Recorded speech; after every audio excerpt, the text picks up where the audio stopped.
রাজবাড়ীর কালুখালী উপজেলায় মাইক্রোবাস ও ইজি বাইকের মুখোমুখি সংঘর্ষে আদভিক নামে এক শিশু নিহত হয়েছে। এ ঘটনায় আরও ৫ জন আহত হয়েছেন। শুক্রবার বিকেল ৬টার দিকে রাজবাড়ী কুষ্টিয়া আঞ্চলিক মহাসড়কের কালুখালী উপজেলা পাইকারা মোড় এলাকার কলেজ মোড় ইট ভাটার সামনে এই দুর্ঘটনাটি ঘটে। নিহত আদভিক প্রাইভেট কারে থাকা যাত্রীদের একজন বলে জানা গেছে।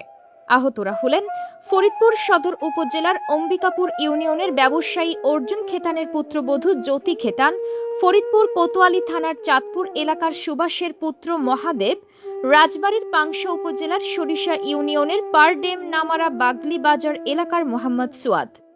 আরও ছিলেন নেহারিপাড়া এলাকার আলিমুদ্দিনের কন্যা সেলিনা এবং কালুখালী উপজেলার বোয়ালিয়া ইউনিয়নের মহিষকুটিয়া গ্রামের মৃত মনসের আলীর পুত্র ইসলাম মণ্ডল। স্থানীয় সূত্রে জানা গেছে, একটি মাইক্রোবাস কুষ্টিয়ার দিক থেকে রাজবাড়ীর দিকে যাচ্ছিল, অপরদিকে ইজি বাইকটি রাজবাড়ী থেকে পাংশার দিকে যাচ্ছিল। প্রতিমধ্যে কলেজ মোড় ইটভাটা এলাকার সামনে পৌঁছালে দুটি যানবাহনের মুখোমুখি সংঘর্ষ ঘটে। সংঘর্ষের পর মাইক্রোবাসটি নিয়ন্ত্রণ হারিয়ে রাস্তার পাশের একটি পুকুরে পড়ে যায়। ইজি বাইকের চালক জানিয়েছেন, তার সামনে থাকা একটি ভ্যানকে ধাক্কা দিয়ে মাইক্রোবাসটি ইজি বাইকের সঙ্গে সংঘর্ষে জড়ায়। এতে ইজি বাইকটি দুমড়ে মুচড়ে যায় এবং কয়েকজন যাত্রী আহত হন। গুরুতর আহত জ্যোতি খেতান মহাদেব ও সেলিনাকে উদ্ধার করে নিকটস্থ পাংশা উপজেলা স্বাস্থ্য কমপ্লেক্সে নিয়ে আসা হলে তাদের অবস্থা আশঙ্কাজনক হওয়ায় কর্তব্যরত চিকিৎসক তাদেরকে ফরিদপুর মেডিকেল কলেজ হাসপাতালে রেফার করে। জানা গেছে, জ্যোতি খেতান তার বাবার বাড়ি জয়পুরহাট থেকে শ্বশুরবাড়ি অম্বিকাপুরে ফিরছিলেন।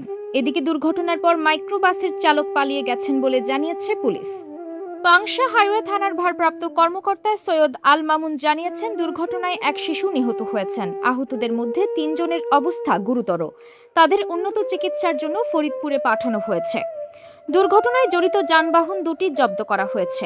বিষয়টি তদন্ত করে প্রয়োজনীয় আইনগত ব্যবস্থা গ্রহণ করা হবে।